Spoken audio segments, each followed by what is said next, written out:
All right. Well, welcome everyone. I am Haley Whitworth. I'm the manager of education and content here at TouchPoint, and I'm joined by Ross Miller, the president of TouchPoint. We have Chris Diamond, the executive vice president of the Faith Division at Cass Bank, and Morgan Mudge, the general manager of Gyve. Ross, I'm going to go ahead and turn it over to you to kick things off. Wonderful. Great. Well, thanks for joining us, everybody. We're excited to be here today. We put time on the calendar for us to just continue our conversation. We've been trying to communicate well as we go through change. And there's a lot that we're excited about. Several of you I've had the chance to connect with one-on-one, and probably most of you or many of you have heard the news or have seen the press release that TouchPoint was acquired earlier this month by Cass Information Systems. And so we're here today to see some familiar faces, introduce some new ones, and then just talk through some of the things that you don't catch when you read an email or you read a press release. Sometimes it's good to kind of hear what's going on, hear what are we excited about, what might we not be excited about? Like how are we feeling? How's the team doing? What's going on with our platform and our technology? What does it mean for our partner churches? Change without communication can be tough. But I'll share the headline with you real quick, and then we'll get into a little bit of detail. Here's the headline. I'm grateful to be able to come to our partner churches and announce a partnership that I think is good for the churches that we serve. It's good for our team that's invested a lot of their life into helping build technology solutions that advance ministry. If you ask anybody on our team, without exception, folks would say that we feel like our job is 100% ministry, and we're grateful to do it with you. So the headline is TouchPoint was acquired by Cass. Our technology platform is staying intact and together. We are not slowing down in innovation. We're not slowing down in service to the church. We are going to continue our current roadmap and more. We'll get back to that in a minute. The folks that you're used to working with are staying intact. So I'll be coming over with the deal, and I'm excited to start a new chapter with this team. So I'm going to share a few minutes on a quick timeline on what's happened on our side and some changes or what you can expect. And then I'm going to be excited to introduce to you two partners that I've got in Chris and Morgan on the Cass team and the Gyve team. So quick timeline. 20 years ago, I helped start a company called Pursuant. At the time, we served nonprofit organizations. Many of them are ministries. It was a really great journey. It was difficult for me to get to a point in the journey where I had to say goodbye to the thing that I helped start 20 years ago, or say goodbye to the thing that I love the most in what I do, which is working with our partner churches and our team at TouchPoint. And so I'm grateful to share with you. It's the latter, that I'm staying with the team at TouchPoint, and I'm starting a new chapter. 12 years ago, TouchPoint started at Bellevue around 12 years ago. About 5.5 years ago, Pursuant acquired it with the goal of doing everything that we can to serve the church. We love the church, we love technology, and it felt like a good fit. We did not buy it to sell it, but we also didn't buy it to hang on to it too tightly. We recognized that at some point, Lord willing, there'd be a better owner than Pursuant, and we would, hand over the reins at that point. About 2 years ago, we started getting several inquiries around people who wanted to buy TouchPoint. Most of them, in my opinion, were not great fits for you, and I wouldn't be proud to stand in front of you on this call and share with you the update. I'm grateful that we have a board of directors that allowed us to evaluate people who were interested in buying TouchPoint based on what is best for our churches that we serve, what's best for our team that serves at TouchPoint, and then they wanted to get a return. They've invested millions of dollars into the platform, and they didn't ask us for the highest return, but they wanted a fair return. And the punchline, a few of you, I kind of shared some of the inside info in the story, the more extended version, but the the summary is we had several offers that were a few $1 million higher than what we selected because it didn't pass the 2 hurdles. So what does this mean for our partner churches? It means that we feel like we have a partnership we're excited to share with you about, that we do feel like is best for the churches we serve and best for our team. But we'll get to that in just a minute. About 9 months ago, the team at Cass reached out. Actually, it was Morgan who reached out to me in September of last year and called and said, "Hey, I'm Morgan. I'm with Cass and Gyve, and we have served the church for a long time. We're interested in buying a church management software company. Are you for sale?" And I said, "It depends. Tell me a little bit more about you." And he said, "Well, Cass is publicly traded," which for me was an immediate yellow flag of, we've seen other people in our industry get acquired, and not all of them, in my opinion, have been great for the church. And so that was an immediate yellow flag until we spent 9 months getting to know each other. And I learned that the work that he does serving hundreds of churches around the country is really meaningful work that helps fund ministry. Getting to know Chris Diamond and his team, who have been serving the church for almost 3 decades. And you'll hear from him in a minute. A heart for the Lord, a heart for the church, and really some great partnership with churches that have advanced the kingdom. That it was quick to take that yellow flag and take it down and turn it to green and realize that this is a conversation that we feel like we want to have. So fast forward to June, we spent 9 months getting the deal, really getting to know each other, courting, making sure that it wasn't just a good dating relationship, but it was a good courtship. And if we're going to spend the next chapter together, that we want to be equally yoked. We want to understand that the church is not like other businesses that a publicly traded company or a bank or something might serve, that we both feel comfortable, that we understand that the church is, the work that we do is extraordinary, and we're grateful to be a part of it. So I'll say one more thing before I hand the reins over. To Chris. The things that we're excited about in this is we feel like that our partnership with Cass it allows TouchPoint to continue to grow as a software company. The disciplines around some of the tactical and practical things like growth and stability and security and those types of things. It's really extraordinary having the access to the resources of a team that has to protect their data. It's extraordinary on that front, coupled with a team that loves serving the church. Several of you had submitted questions, which after a couple of quick introductions, we're going to get to Q&A. And I think we've taken questions and boiled it down into about a dozen common themes that we'll get into those. If you have any questions along the way, we'll share this again at the end. Our doors are always open. If you want to grab time with any of us, we see ourselves as partners, friends, consultants, but we're in ministry with you. So if you have questions that don't get answered on this, don't hesitate to reach out to anybody on the team, to Chris, to Morgan, me, any of us. We're here to try and communicate to the best of our ability. But with that, Chris Diamond, do you mind introducing yourself and just sharing with most of the folks on the call, I think are TouchPoint churches. There may be a few exceptions to that, but do you mind introducing yourself and sharing kind of how you've been involved and how Cass has been involved in serving the church? Sure.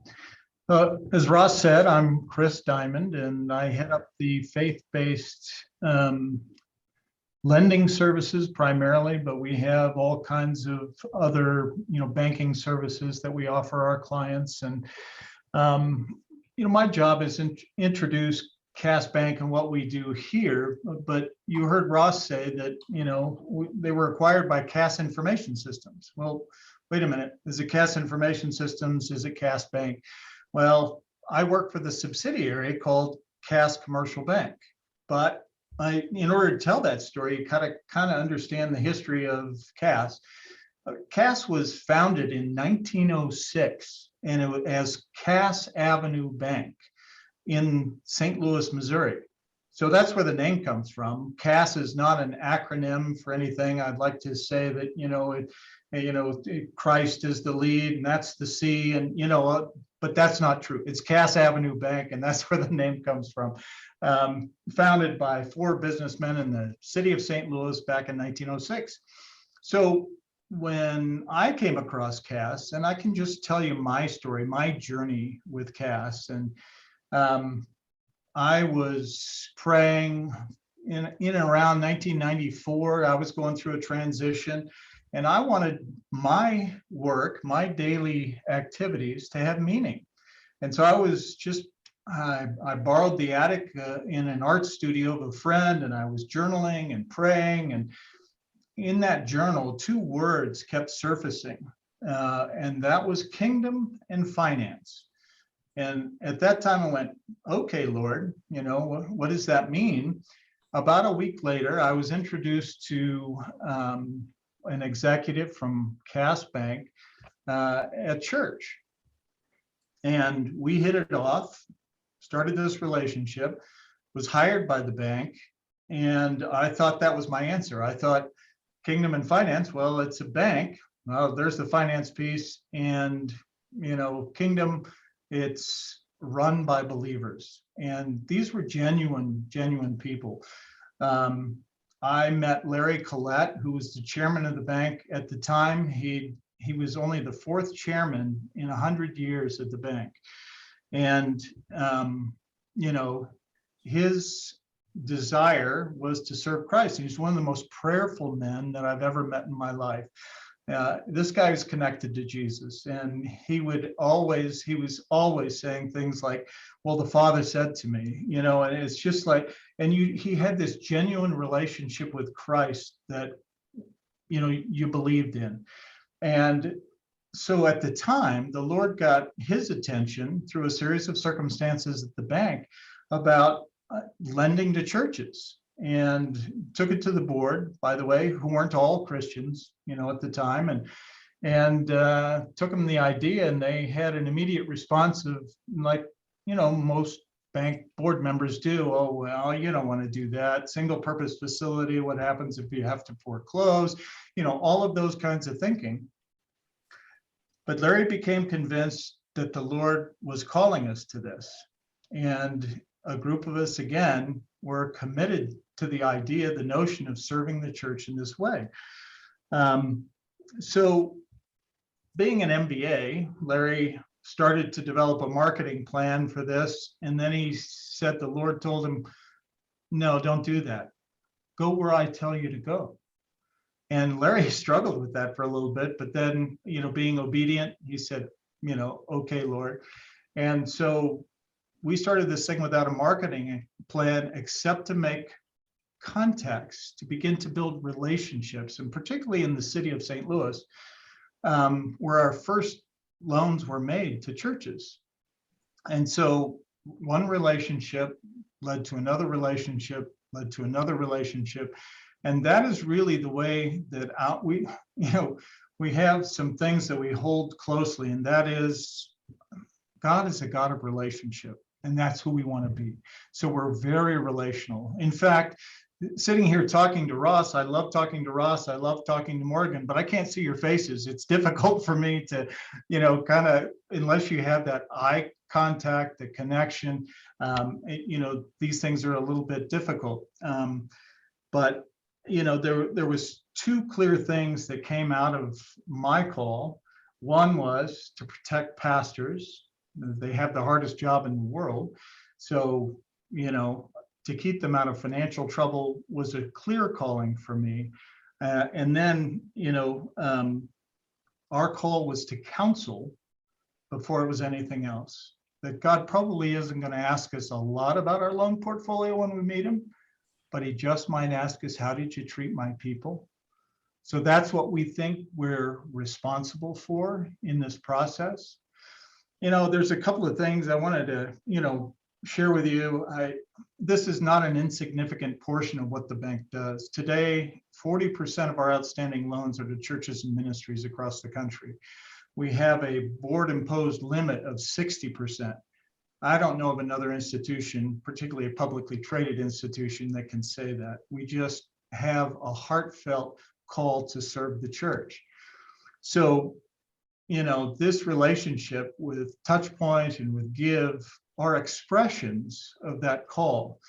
And, with regard to, TouchPoint, and one of the things I did want to share is, as I look out there and we talk to our clients these days, post-COVID, they're going, how do we stay connected? How do we make sure that we're caring well for our constituency? How do we getting people back to church? And if they're not coming back to church, how do we disciple them? And so in my mind, TouchPoint is in large part an answer to that question. And so at any rate, this is no small commitment. I did want to share a couple of things, though, from a document that was created on the 100th anniversary of CAS. Larry Collette wrote some thoughts down, again, our chairman at that time, and just to give you a sense for our heart and our outlook on business and why the church, why Kingdom Pursuits. Hopefully this will help to put some meaning around that.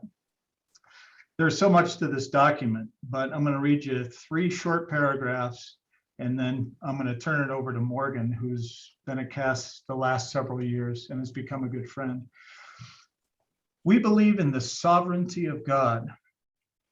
He is sovereign in the final analysis. He is in control of everything that happens. Our responsibility and opportunity is to enjoy God, trust Him, and seek to please Him in everything we do, i.e., what we do, how we do it, and why we do it. He desires us to be faithful and obedient to the guidelines He has provided. It is God who determines the results that are achieved, not us. The control we have is over what we do and how it is done. Therefore, our emphasis is on the process, not on the results. When success is achieved, we must remain humble and grateful to God. When we fail, we must seek to determine what God is teaching us and make the appropriate changes. I could go on with that document, but that's the heart that really expresses the heart of who we are and why we do what we do and how we do it.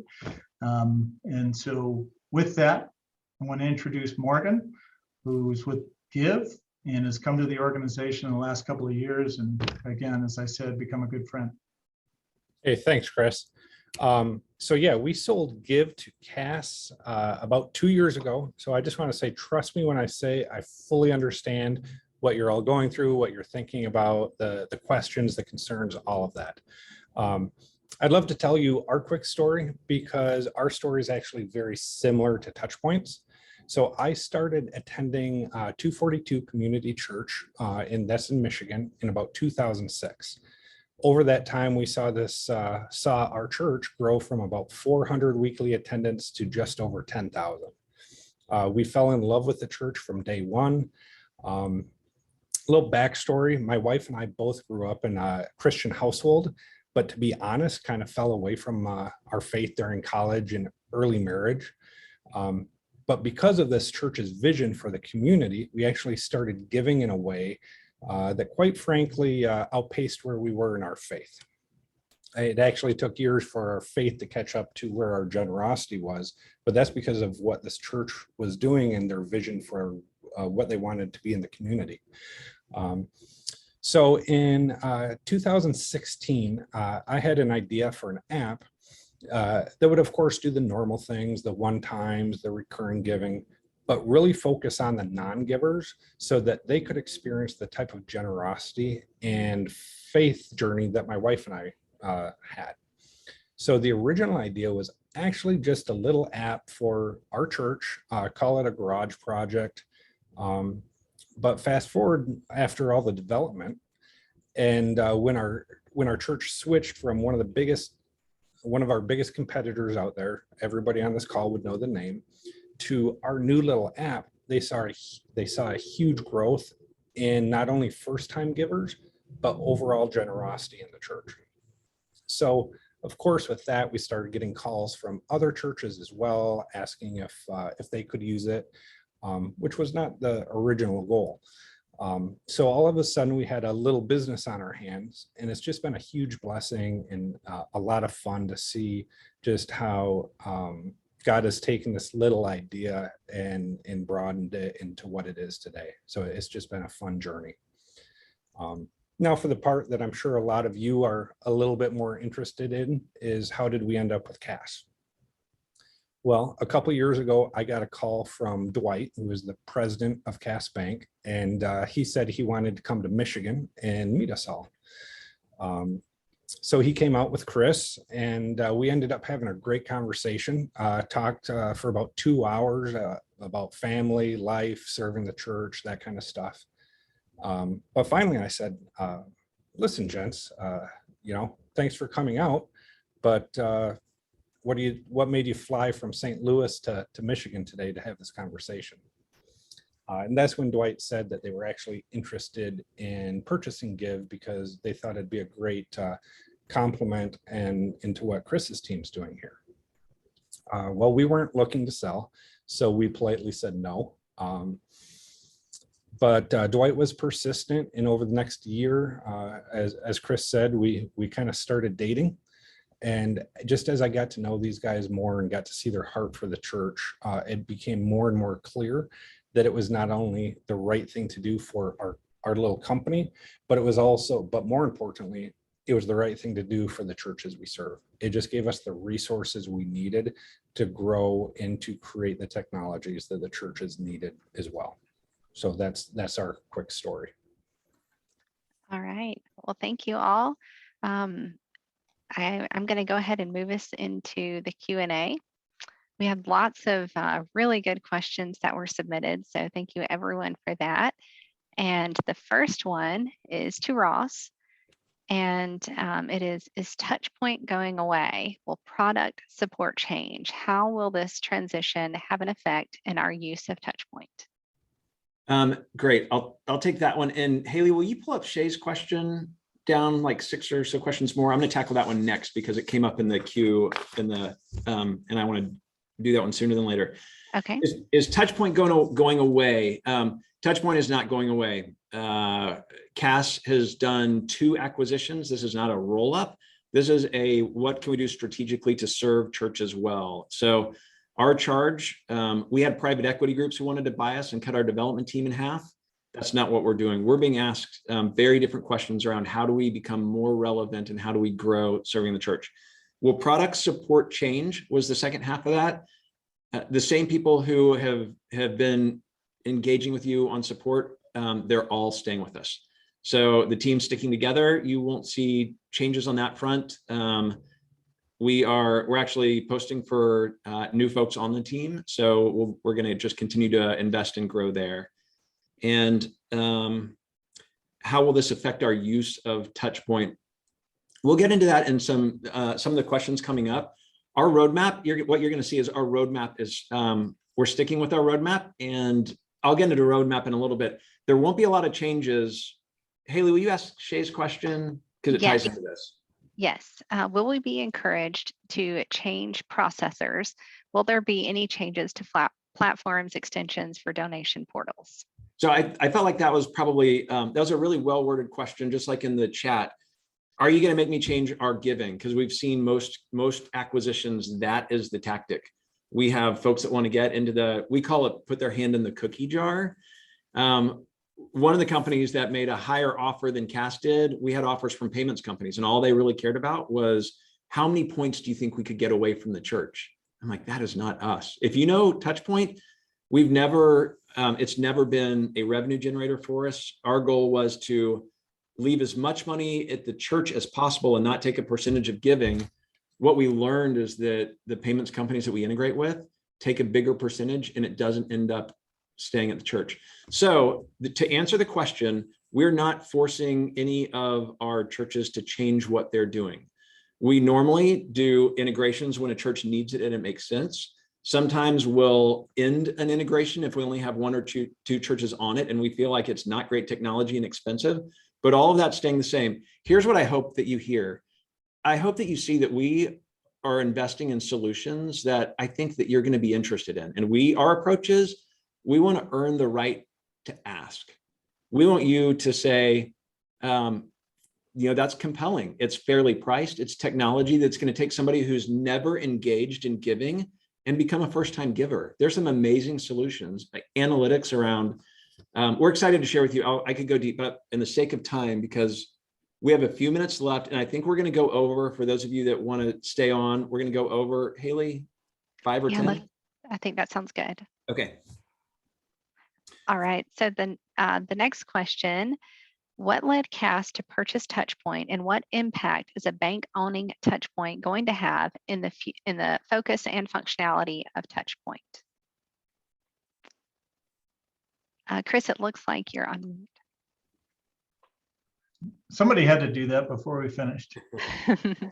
So, yeah, I think it goes back to the heart, that's behind this. I mean, the whole notion has been, how do we serve the church? How do we better serve the church? And as a bank, the financial transaction side, the lending side, all of those things was limited in scope. And so, as we purchased Gyve, and then, we saw some of the, mergers and acquisitions going on in the space, and then listening to our clients about their needs for engagement. Our parent company, Cass Information Systems, is an information processing company. So it made all the sense in the world for us to acquire, something that expressed our heart in a space, in this space, that was also information processing. It helps the church to manage and process information and engage their constituency. So it just made all the sense in the world. And what Cass does for TouchPoint is provides additional resources and stability and all the things we've talked about so far. You got this bank that's been around since 1906. This organization, we could talk about a lot of things. I could go down a lot of rabbit trails here, but the stability of the bank is unquestioned. So I'll leave it at that and move on. I'll add one quick thing, or a couple of quick things. For those of you that do like specifics, we're looking at things like SOC 2 compliance, PCI compliance, things that are going to help with security, stability, scalability is really important for us. We're part of the Federal Reserve now. So as it relates to payments and transactions, we're looking at things like remote deposit capture, cutting out something that right now for some of you is a 3 to 5 to 7 step process, simplifying some of those things. And the work that we're doing for the church, we're not a small piece. We are a small piece of a big company, but we're reporting directly into the CEO. And I'll be at the board meeting of Cass coming up. They're very interested and care very deeply about the work that we're doing together. So I'm grateful, even though we're a small piece of it, to be have a seat at the table, so to speak. All right, the next question, when will Gyve be integrated with TouchPoint? Yeah, so I'll jump on that one. I'll try to give you a short answer to a long question. Our goal is to have giving in forms completed by October 1st. That's what we're calling phase 1, with a lot more functionality rolling out in phase 2 and phase 3 over the next 12 months. But the main giving that we think about with events and normal one-time and recurring type giving, we're looking at an October 1st date. All right. This one is a lengthier question. Cass is a financial institution that has now purchased both a giving platform and a CHMS. Considering TouchPoint may be the biggest strain financially and Gyve the biggest gain financially, will Cass be willing to invest aggressively into TouchPoint as a loss leader to get the product, brand, personnel, and client base to where it needs to be? Let me just jump in and say, prayerfully, it won't be a loss leader. It will be an industry leader. We really think that TouchPoint is a great product and are excited to have it as a part of the Cass family. And Ross, you've had those direct conversations with the CEO about investment, so I'll let you answer that portion of the question. But I love the conversations that we're having. For perspective, Cass is over 20 times the size of Pursuant. And so when I sit down with the executive team at Cass, the questions are very different that I get. I'll give you an example of one, and then I'll kind of leave it at that. The questions are, if I gave you $1 million, where would you invest it to benefit the churches you serve? Now that comes with some pretty strong strings, which are, you've got to justify it with an ROI, and then you have to deliver on your promises. So I don't think it's easy to get $1 million, but they're challenging us we're already investing a lot in what we're doing. How do we continue to invest and grow with an organization that has a very strong balance sheet? So we're excited about our partnership from that perspective. It's one of the most exciting things. And I'll also say that there's kind of a reference to the church management being a strain and payments being, both organizations are fairly similar in size and serve the church really well. I think both are on plan from a fiscal standpoint. And so, if anybody wants to go deeper on that, we certainly can, but I think we're healthy on that front. What initial plans do you have to invest in TouchPoint that will see the most immediate returns? What about longer term returns? Any investment in development? Sorry. Development. Yeah. I'll take this one, and we've got a few more questions after this. So if you can stick around, we're going to not go longer than 3:40 Central Time. So another 7 minutes. So great question. I love this question. And here's the short answer is, we plan to deliver on the roadmap that we promised at Summit. And we plan to present a roadmap that you will be equally as excited about at next Summit for the next year's development. So I feel like we lead the industry in innovation, and that's not changing. And we actually had 2 developers start this week. I mean, we are doubling down in this area. So our priorities, short term, it was part of the question: stability, security, scalability. You've heard that, I think, 3 times now. It's because it's kind of ingrained in what we're wanting to do. If you haven't signed up for the June new features webinar, then you're going to hear some really fun, exciting things. Innovation is going to continue at the same pace. And then we hope that you can join us at Summit, because the long-term development road plans, you'll see things in mobile, you'll see things in several areas I think that you'll be excited about. I hope that's helpful. I know it's not as probably detailed maybe as you wanted. We made the decision to have a long-term relationship with TouchPoint when we started the process of transitioning. Our interest will be in the long-term plans for CAS, or the long-term plans CAS has for TouchPoint and for faith-based division as a whole, so that we can have confidence in the future of our partnership and that the needs of our church will be served. I'll jump in quickly on this one. And it's because, Chris, I hope that our partners on this call hear what we heard in a few minutes, what we spent 9 months trying to get a clear answer on, what is the heart for the church? The business side, we can figure that out. The technology side, we can figure out. So I hope that this little glimpse into our partnership gives you the confidence that we've answered this question. We've spent time answering this question over the last 9 months. Chris, what would you just add? add there, I've been with the organization for 28 years, and, the Lord has given me a home here at CAS, because that's the calling. It's that business and, expression of kingdom and finance that I was looking for. And we have a team here that loves serving the church and views it, Scripture calls it the bride of Christ. So we know that we must care for the bride of Christ. And so we're serious about that. With the sheer amount of mergers and acquisitions in the church software arena, what do you see as an area that CAS can bring in another leading provider to complement TouchPoint and Gyve? And how does the faith space compare to your other business units / market spaces?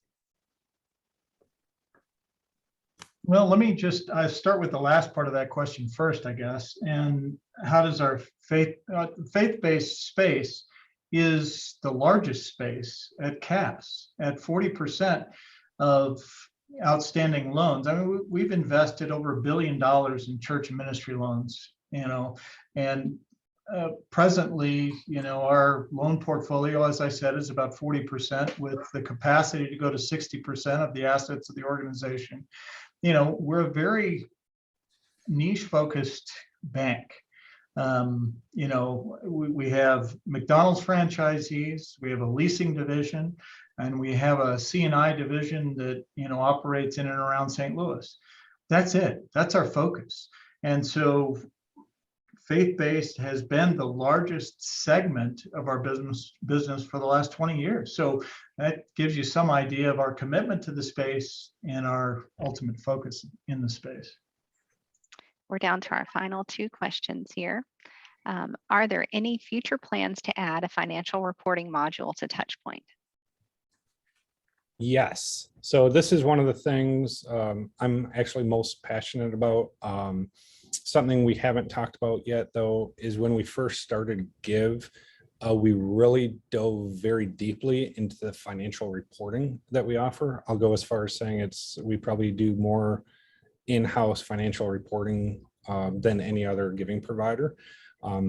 So we have a lot of great reports that not only make it easier for the admins to do their job, but also great pastoral care tools, I'll call them, that can show leading indicators for your people in your church that might be going through a hard time or possibly thinking about leaving the church.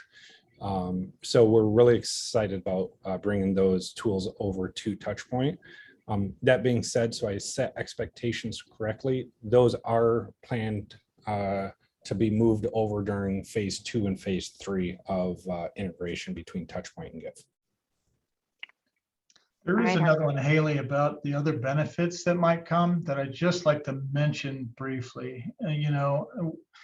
As a national provider to the church, we have a lot of partnerships out there that are with what I'll call content providers for discipleship or, personal study that, could potentially provide integrations to TouchPoint along the way. Just a plethora of great Christian growth information and resources. So we're excited to see what the Lord might do there. Yes, and that is our final question from Julie here. What other benefits come with this transition? I know you just touched on quite a few of them, Chris. Anybody else have any? I'll jump in with a few things. And Julie, I loved your question, and I love that it came from you. Every time I talk to you, you encourage me. What other benefits? What a positive question. So when I look at it from my own lens, it's what made me want to leave the company I started 20 years ago, which I love that company. We serve Biblica, International Bible Society, Moody Bible. We serve great organizations on that side of the house. But our team sticking together, serving the church, the bride of Christ, is what, it's what makes me want to jump out of bed in the morning. So things that excite me, benefits to you, TouchPoint staying power. Our market is consolidating and getting more competitive. And, when we earn a seat at the table, when we're in the sales cycle, we win way more often than we lose. And I don't say that out of pride. I say that out of a reflection of a team that sees this work as ministry. If you want to talk to me or anybody on the team, I would love to explore the benefits in detail. And I'll throw a couple out there just so you can be thinking about it. And if you want to explore it, reach out to any of us. I'll send you a Calendly link that's working now, because a few of you told me that it wasn't working, but it is working now. I'll send you a Calendly link, and let's just grab 30 minutes on the calendar and explore some ideas. But we're seeing churches have great success in, like Chris mentioned, deploying content, texting strategies that are really engaging for your community, obviously your members, but your broader community. How are you using texting? Treasury services, some of the banking, how can you eliminate some steps and make it easier for your staff to be, good stewards of the resources that you have? What are you doing to engage first-time donors, somebody who's never given?